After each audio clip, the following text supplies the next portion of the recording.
Something is changing the people in my apartment building. I don't know how better to describe the present phenomena rather than to explain, as simply as I can, that they come back different. When they speak, their eyes never move. They never leave for a second, piercing, dwelling shadow orbs that seem to know some deep secret that I could never understand. They seem to be all connected somehow, in some inexplicable way, as if they are all in on some cruel joke that I couldn't follow. Unless I went to the elevator, of course. I mention this now, not because I'm certain at the time of writing, but because I have suspicions that have taken place over the past few weeks, things that have grown in me which must be described here. I am writing this because I am scared. I can hear it speaking to me even now. That chime calling from down the long hallway. I need someone to know what happened to me if I come back different. You see, having my sights on this apparition and trying my best to discover the source of this irregularity, I have come to believe that it is the elevator that changes them, the type with a drawing scissor pattern cast in iron that groans and shrieks when it pulls to a gradual close with every lift. There is something about it that I don't like, something that I haven't liked since I first moved into this place with my girlfriend, Sarah, nearly 2 months ago. It is something difficult to explain as anything more than a pervasive feeling, an inner sense of menace regarding this particular elevator.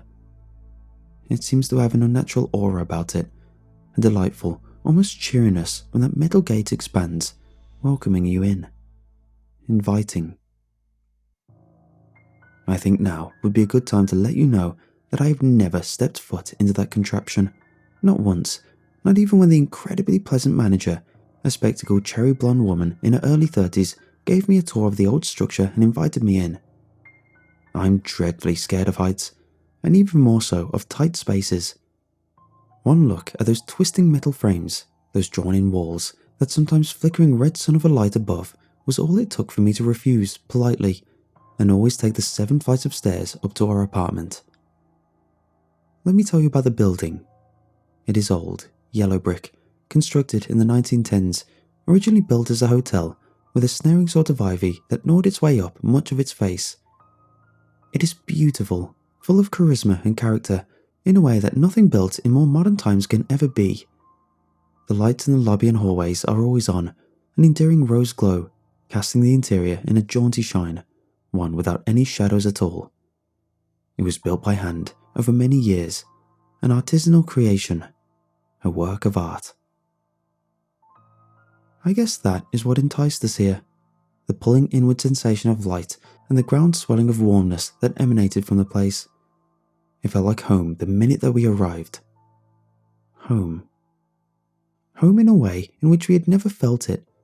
A toasty hearth, piping hot chocolate, and a good book, and somehow, at different times, the feeling of company, being pleasantly out together at a welcoming bar, a place where everyone knew you and always would, where the taps kept on flowing, and sometimes, because everyone liked you, the drinks were on the house. There was something else too. More than the unbearably kind manager, her swirling red hair and unusually invasive eyes. It was the quality and terms of the contract. We had been searching for a place in the city for months, combing over 100 different residences and never found one with an opportunity like this. A month-to-month lease, several $100s less than anything else of similar life and quality in the surrounding vicinity. It seemed too good to be true, and after reviewing the contract sheet twice over and finding not a hint of dishonesty from the manager, we decided we would be foolish to pass on an opportunity like this. If we didn't like it, of course, we could always leave. That was our understanding at the time. The first month was largely uneventful. We were getting accustomed to the neighbourhood, our new jobs in the city, cooking in a small half kitchen without a microwave. We noticed, even then, that the neighbours were a bit strange. Their smiles were too wide and ate up much of their faces. Their eyes didn't seem to blink often enough, and they stood still, mostly when we greeted them in the hallway and on the stairs. More than once, I had the bizarre notion that they stayed that way, even after we left, standing still, unmoving, even when we were gone. I wrote this off as nothing, because of course it was.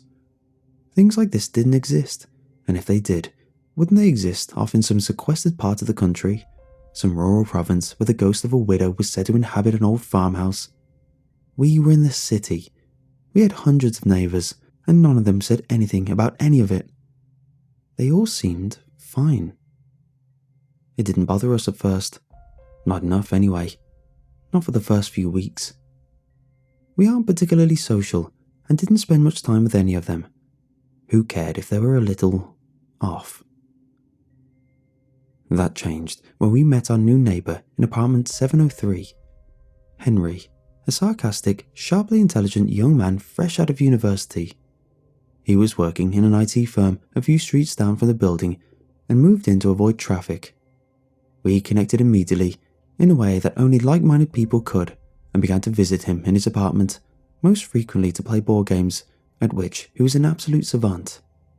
He provided sincere companionship, a quality we had been lacking since our move. We laughed frequently, and in jest, sometimes, would discuss how everyone else in the building seemed to have the same mannerisms.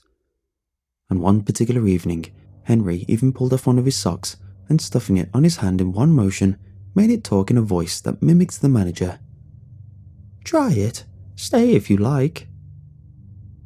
We laughed so hard it hurt, and remarked at the same time that she had said the exact same thing to us. He said then, with a smile, that if he believed in ghosts, they must have inhabited a building such as this. For some reason, this caused all of us to go silent for a while. Ghosts. Impossible. But still. I remember the night that Henry changed. I didn't get home until well after 9. Sarah had already prepared our famous garlic bread and tossed Greek salad, which we were bringing over to Henry's apartment for dinner. We planned to play Monopoly after. As always, Henry would generously start the game with significantly less wealth to give us a better chance of overtaking him. Sarah scolded me playfully, kissed me at the door, and said that we would be late, even though we both knew that Henry wouldn't care. He probably preferred it.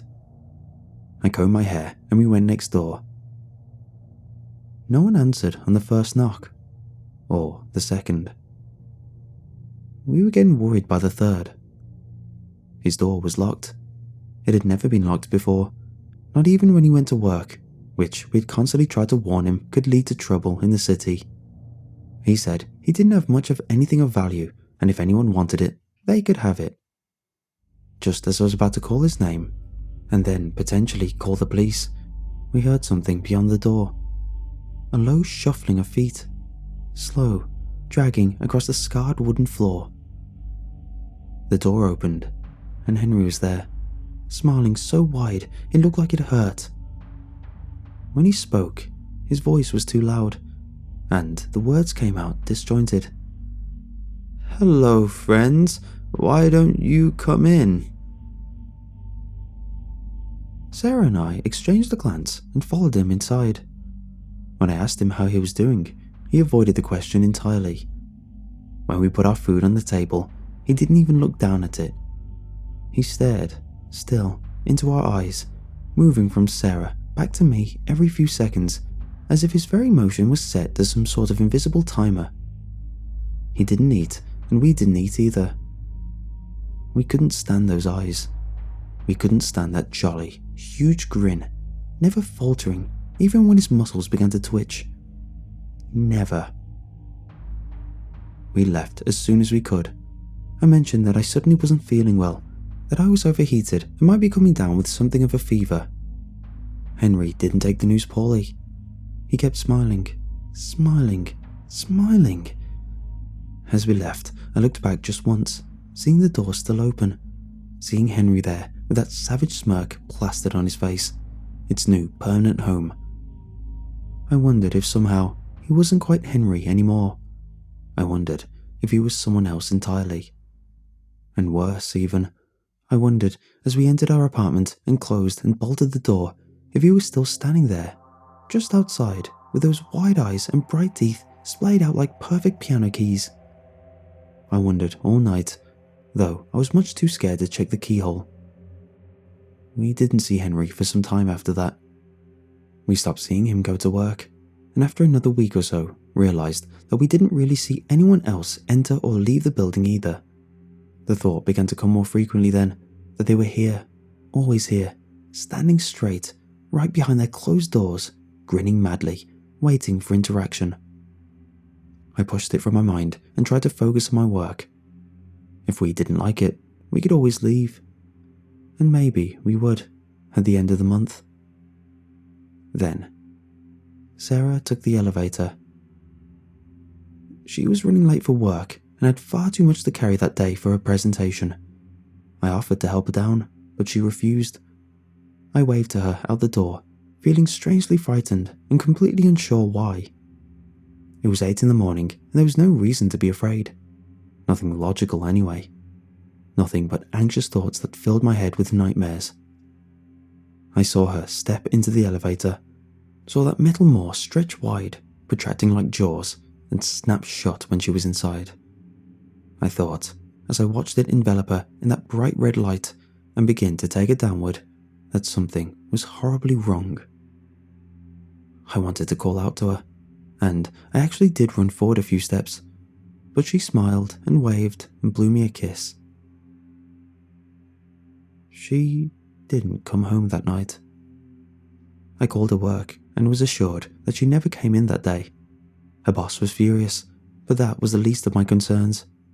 I called the police and told them that she was missing. They came and met me in the building.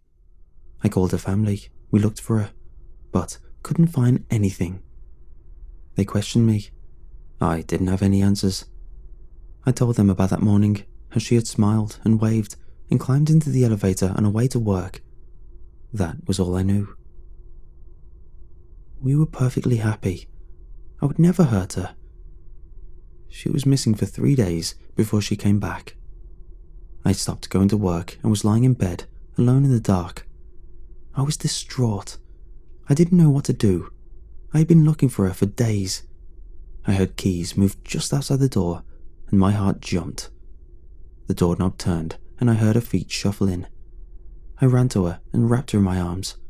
Her muscles didn't move. She was standing straight, perfectly. "Hello, love," she said. "I'm home." That voice. I'd heard it before. I grabbed her face in my hands and pulled her close. I could barely see her in the dark, but I knew what I would find there. Nothing. Distant, cold, unbreaking blankness. That was 2 days ago. She doesn't come to bed. She's standing by the door. I don't know what to do. I haven't been outside in days. I'm the only one left. I can't leave. I know that now. It won't let me. I know she lied. I can never leave. I'm going to take the elevator. I don't have a choice. It's calling me now. My head is ringing. It's telling me what to do. I don't know where it's going to take me. I can hear the chime down the hallway. I can hear that metal gate pull open, inviting me in. I'm alone. I don't want to be alone anymore.